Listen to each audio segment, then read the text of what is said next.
வணக்கம். சமகால இலக்கியம். வாணிமோகனுக்கும் அதிபர் நடாமோகனுக்கும் ஆக்கம் 180. ராணி சம்பந்தர் ஜெர்மனியில் இருந்து.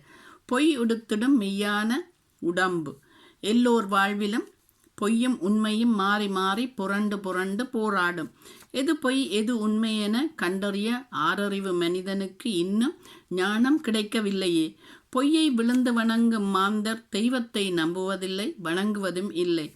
பொய்யால் மற்றவரை தன்வசப்படுத்தி உலகையே ஆளுபவனும் நல்ல நடிகனே.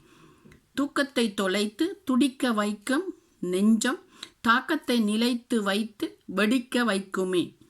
நிலவினை எவ்வளவுதான் மேகம் மூடி மறைத்தாலும் மேகமதில் துடிதுடித்து கண்ணில் காண வெளியில் வந்துடுமே தன் முகங்காட்டி.